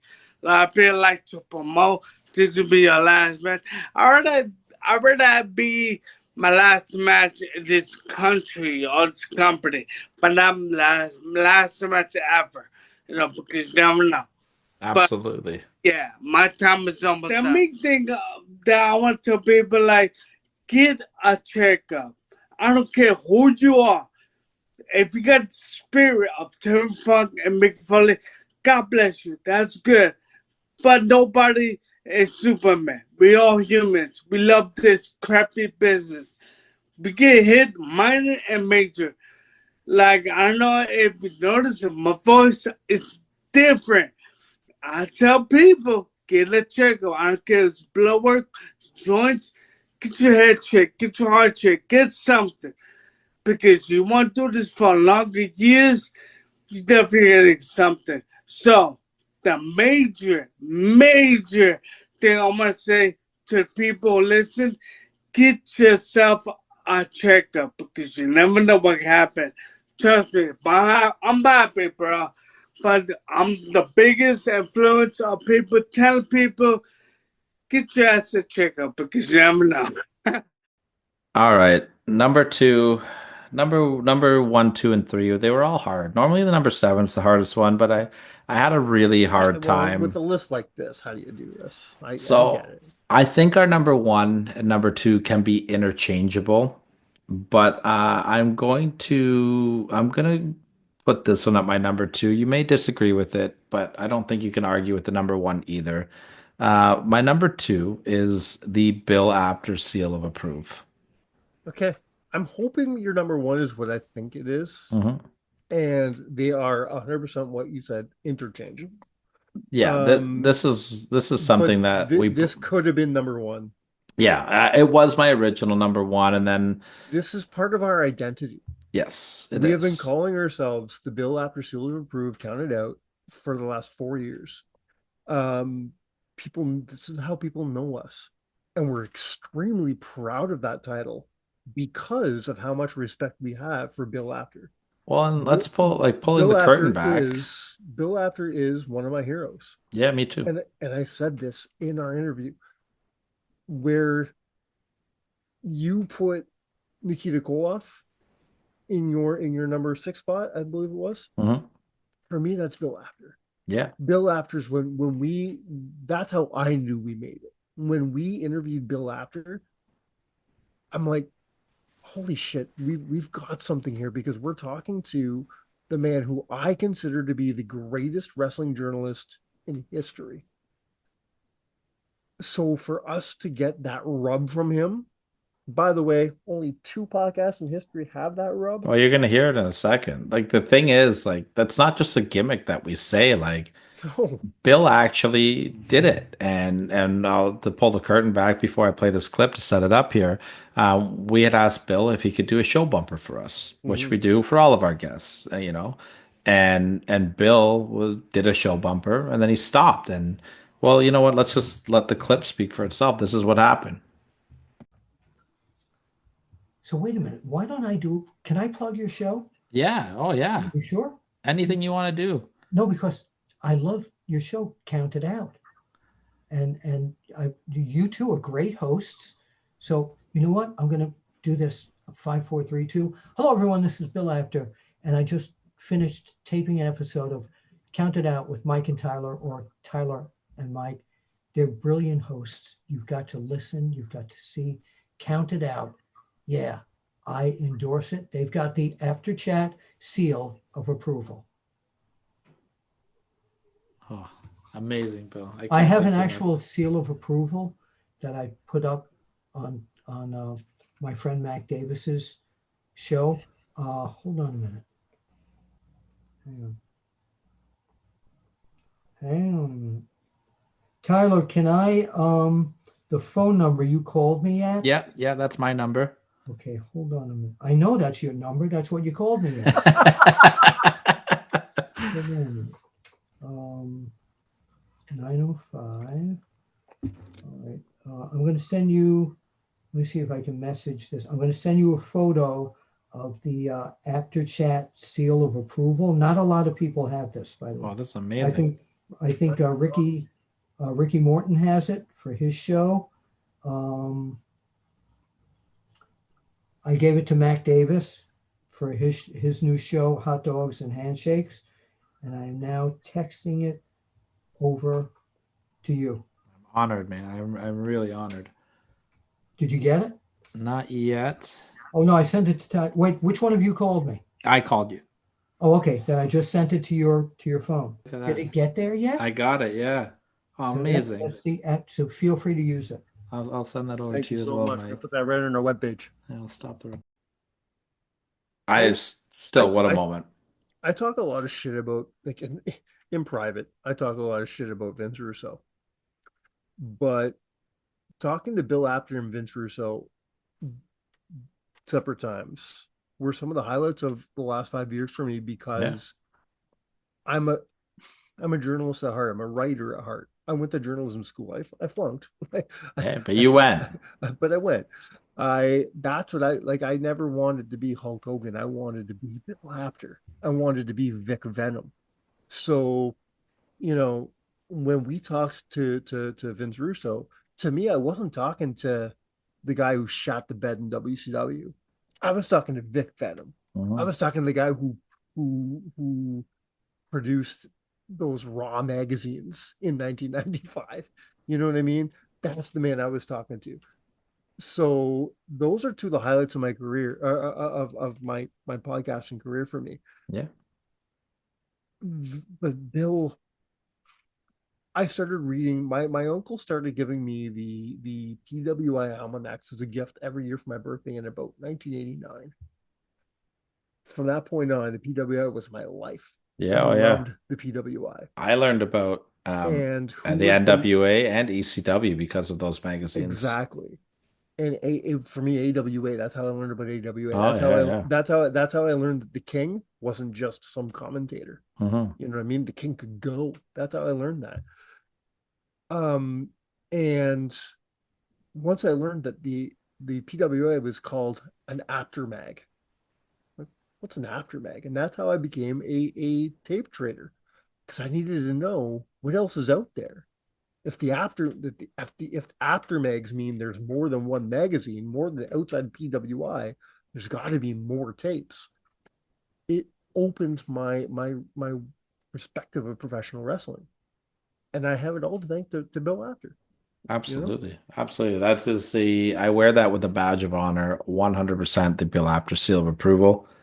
But we will tout that until the day we stop the show. 100%. Absolutely. I will never stop saying that. It is in our intro every week. For 4 years we've done it. But I think I really hope your number one is the one I'm hoping it is. well, I don't know what you think it is, but our number one, some people might say recency bias, but it's not. My number one moment is the run-in with Natty Neidhart coming on our show. Okay. I just thought Great that moment. Great moment. it was You such a left cool a moment. massive moment. I off might his have. list. I might have. I'm But curious to we'll know. talk about it in a We'll minute, talk about it yeah. in a minute. Yeah. Interview. My favorite person to interview on our show. My favorite person to talk to on our show is TJ Wilson. I think that we do our TJ's a great best. guy. He's the greatest. He's the greatest guy on the planet. I will put him over until the cows come home. He is my favorite person to talk to because he's just his wrestling mind it's obviously way better than mine, but we like all the same stuff. We watch all the same stuff. We're similar age. I just feel like I'm talking to you when We can't talk to, and this is going off camera. We can't talk to TJ without talking about wrestling. What's the name of the show? Sorry, Wrestling with Shadows, not Beyond the wrestling. Yeah, Mat, Beyond the Mat. Ready to Rumble. Every single time we talk, Art Donovan comes up in Every conversation. time. Every Every time. time. Which Every I time. which I was really glad to put an Art Donovan reference. I did some Love you for commentary that. for Barry Wrestling a couple weeks ago. Love that. And I'm not a commentator by any means, and I got welcomed by Diamond Jim. I was covering for Mike Jeffries, and he said, "Tyler, thanks for joining me." And I opened my line by going, "Well, Diamond Jim, I want you to know I'm not going to leave you high and dry. I actually am a proud graduate from the Art Donovan School of Commentary, C minus average." So that was my favorite line, C minus average. So if anybody needs to know how much that guy weighs, yeah, I got you covered. I'm glad you threw that line in.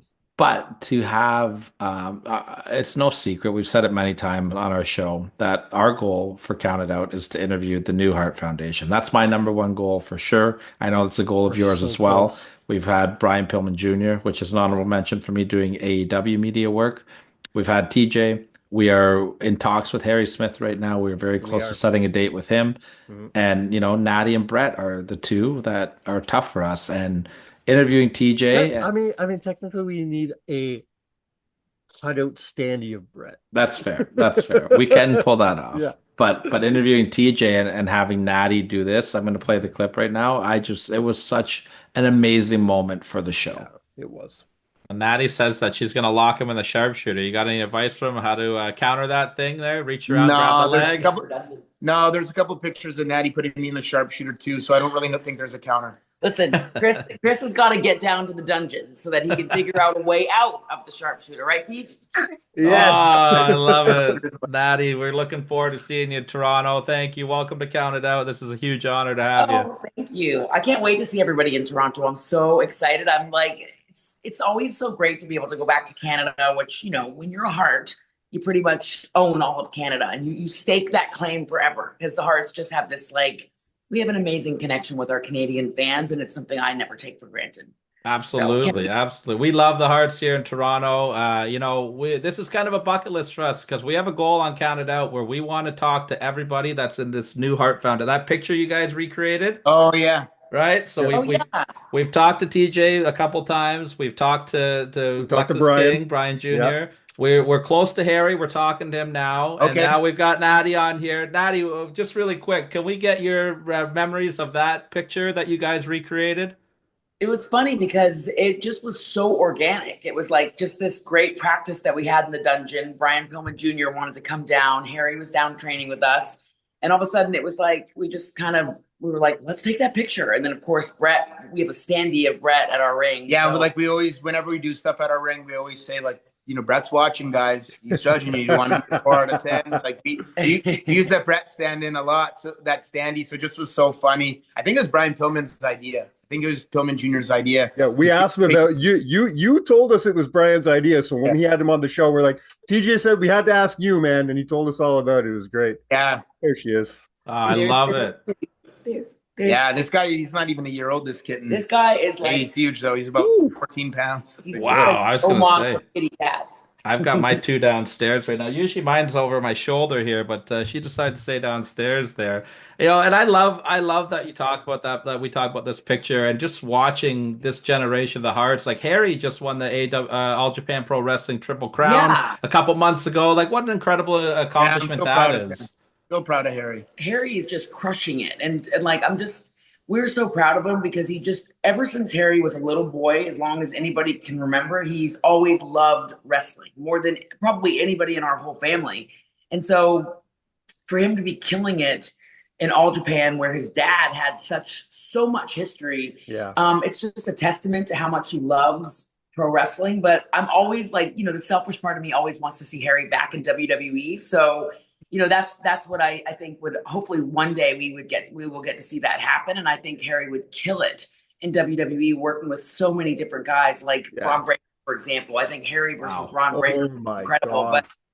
But it's also so cool that he's getting to honor his father's, you know, legacy and kind of, you know, follow in his dad's footsteps in All Japan. So I'm so proud of him. Well, yeah, and like to Natty's point, like you know, like when Ted was younger, it was like he was going to be a hockey player or whatever, and you know, a lawyer or whatever when he's like young. But like Harry, ever since he's like born, he was never going to be anything else but a wrestler. He's just the to Natty's point. He's always loved. He's just always loved this. It's never been like, oh, Harry might go be a bank. He might go be an accountant now. His whole life, like since I first met him when he was like 5, and he had long hair, and Roddy Piper was his favorite wrestler, and he was going to be a wrestler. And then he had here's the crazy thing. I met him when he was 5, and he had his first match 3 years later at 8 years old. Harry had his first pro wrestling match at 8 years old. He wrestled the WWE match, the live event match we did in '96. Harry's 11 years old. Ted and I were 16. It was already pretty crazy how young we were. Harry was 11 years old. He's got so much passion for it. And, you know, and that's, like our family just, you know, myself, TJ, Harry in particular, you know, the next generation of Hearts, we're so proud of keeping the family legacy alive in such a positive way with wrestling. And that's one of the reasons why we also love having our ring, because it's so nice to be able to have like this this place where we can all come together and work on ideas, and then have people come in like Brian Pillman Jr. And, just this past week, we had a bunch of people from TNA come in that were amazing. Masha, Ace, I know their real names, but Ace, and who else is the other one? Jason Hodge. Mm-hmm. They were in, and of course, Hey, they were awesome. Those guys were awesome. One of my next goals, and I know that we can. I feel this very strongly, but I would absolutely love to have Chris Bay as a guest in the dungeon, and I think that's like, to have him come down, and like I told him, I said, not only is the invite there, but like that's something that TJ and I want to have happen very, very much. To have Chris come down and step through the ropes in the dungeon and do what he loves again. So on his road to recovery. But yeah, Chris is, not to get off topic too much, but Chris Bay has been a massive inspiration for our dungeon students, and his perseverance has pushed everybody to be their absolute best. So it's, he's a massive source of inspiration for us. So that's the next goal, is to get Chris Bay in there. Yeah. Okay. So may I throw an honorable mention? Yeah, well, we were just talking, not an honorable mention for the list, but honorable mention for your number one. We were talking about that Heart Foundation thing. This person doesn't exactly belong in that group, but she does. We've had Bronwyn Billington on the show several times. Absolutely. Let's throw her in that conversation, because Absolutely. she's amazing, and she may not be a heart, but she's She's family. Hearts. Well, and she's family, 100%. right? Like they're all what I mean? That's a big family. Teddy Hart's a family member where we're in talks with Teddy a little bit. We'll see how that goes. We're this show is very tight with Bronwyn, and yeah, she's been great. We couldn't be happier to have her love this show. So absolutely, we got to throw it out to. That's an honorable mention of mine, is becoming friends with Bronwyn because of this show. Now, you said I missed something big. What did I miss here? What am I missing, Mike? I have a couple honorable mentions. I'm going to start with the big one. No, I said I was hoping it'd be your number one only because you hadn't mentioned it by your number one. I don't think it'd be my number one, but the fact that it wasn't on your list was surprising to me. Our live interview with Myung-Jae Lee would be on my list for sure. Yeah, you know what? That was a highlight of the last 5 years for me. I didn't really think about that as like a counted out moment, but you're right. You know what? I think it's because you knew how much I've always wanted to do live shows, and I continue wanting to do more live shows. So the fact that was our first real live show, with a competitor that we both respect highly, I couldn't think of anybody better, other than like if it was like a massive superstar. If we were going to do it with an indie guy, I can't think of anybody better to do it with than Myung-Jae Lee. Yeah, you're right, Mike. You know what? And to do it in the middle of the ring of Barry wrestling, of anywhere else, to do it anywhere, because I was looking into venues for years. You knew this. I was looking into bars. I was looking into places to do a live show. The fact that our first live show happened in the middle of a Barry wrestling ring, it was special. It's so special to me. Yeah, I don't know why I didn't I don't know why I didn't consider that part of like a counted out show. It was, and you know what? It should be on the list. I might have to bump somebody off the list, because I think that slides into the number 4 spot. And I that's where I would put it in the 4 or 3 spot for sure. I think maybe Titty fucking Dusty Rhodes, that or Nikita's got to go off. I mean, personally, I would throw the fight off the list, but that's just that me. Fight is fantastic. No, you're right, Mike. I missed that one. That's a good call. I would like to throw out an honorable mention. It's a selfish honorable mention, because technically it's not a counted out greatest moment. It's a Mike greatest moment. It's something that I'm personally proud of, because it's something that made me be able to continue to do this show for the next several years. You and I never really discussed this. I don't like to discuss this. I have a lot of personal issues. I have a lot of self-esteem issues. I don't think highly of myself a lot, especially when it comes to this show, because I love this show so much that I want to be at my best all the time. And I'm never happy with my interviews, ever. I had an interview with TJ Perkins. I'm glad you mentioned this. That I thought was tremendous. It was. I I agree. I look back and think that that was an amazing conversation. Mhm. That interview gave me the confidence to continue to do this show and to do more interviews. Without doing that, I don't think I could have had better interviews going on and had the confidence to ask the questions that they asked. PJ was so open and honest with me, and it was just like talking to a buddy. And it was such a cool conversation that I'm like, what was I so afraid of? Why was I always so nervous? Yeah. And it led to being able to do more and more.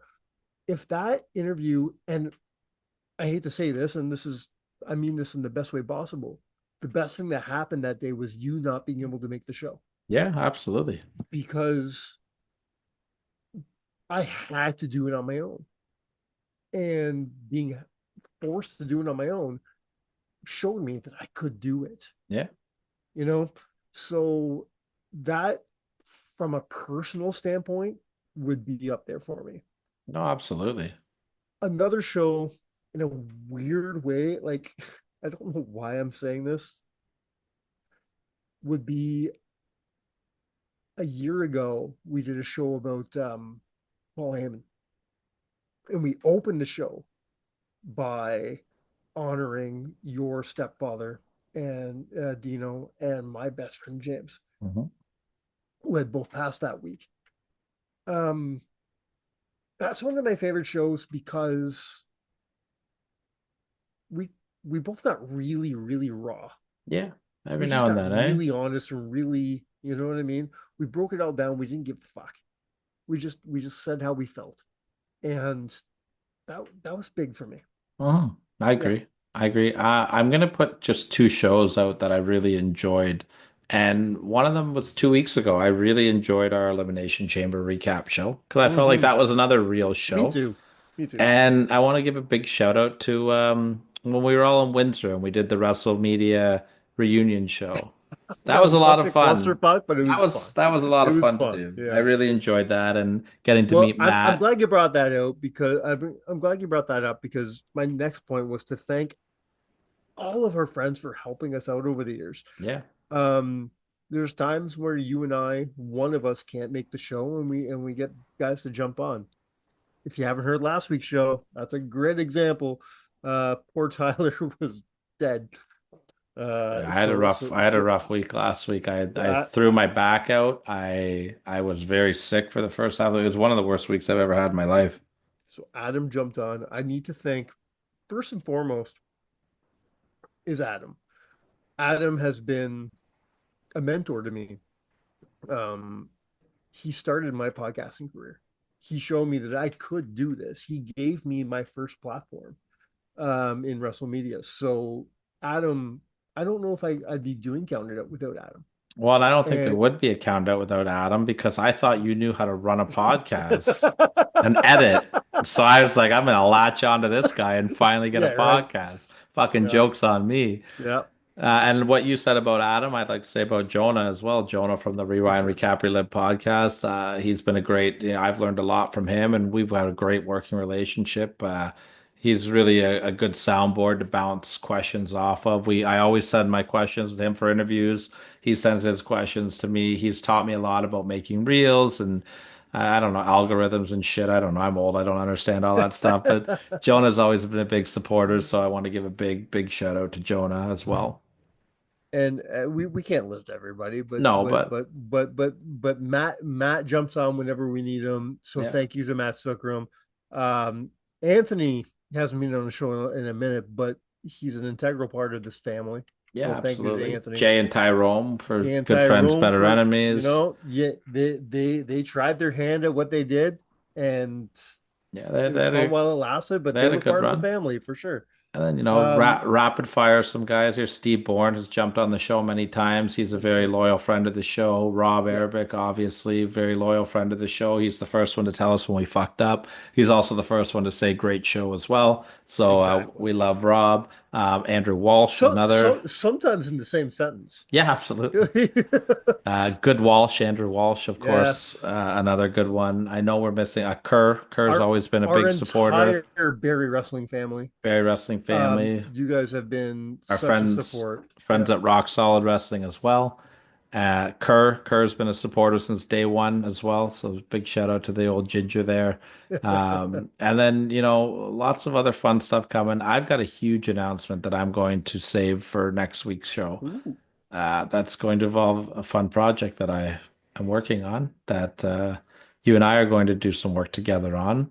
But yeah, fun stuff. I'm pretending I don't know what you're talking about. Fun stuff. Another bucket list item being checked off for myself, and it's going to be great. But if we missed you by name, know that we still love you. Thank you for everything. Thank you to anyone that's ever clicked on our show and listened to it.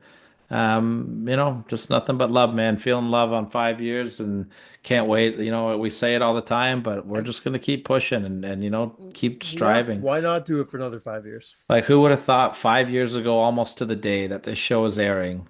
When you sat down for that first time and made that terrible faction list that you made, did you think that 5 years later we'd be talking to Kurt Angle? No. That's cool, man. That's really cool. And I hope that you're as proud of this show as I am. Can you say that again? We talked to Kurt Angle. We talked to Kurt Angle. It's cool, man. We've had some amazing guests. That's a whole other list for a whole other time, I don't want to sit here and just toot our own horn all day, but I will say that I am damn proud of everything that we've done on this show, and I'm damn proud to do it with you. Didn't one of our friends do that? I think it was Steve Bourne, maybe. Did a best counted out interviews list. He did something similar to that. Steve, you have to shoot me a message and let me know there what that was. I do remember. I have a faint memory. My memory's not great. I'm getting old, but maybe that needs to be redone. Yeah, we're looking forward to keep on doing what we're doing, man. Well, as we're recording in 38 and a half hours from now, I'm going to have my toes in the sand in Mexico. Yes. You go and enjoy your vacation, sir. I am going to ice my back because it is still thrown out. But yeah, man, much love to everybody. Subscribe, all that fun stuff. Thank you again for everybody. And let's just keep pushing, brother. Love you, buddy. I love you, man. Thanks for doing this with me for 5 years, to another 5 years. And then to all you listening, keep listening. Thank you so much. If you haven't, do 5 years worth of subscriptions right down there. Sting! I hate you so much. You just lost all credibility. Damn it. And until next week, my friends, you've been counted out. Cheers.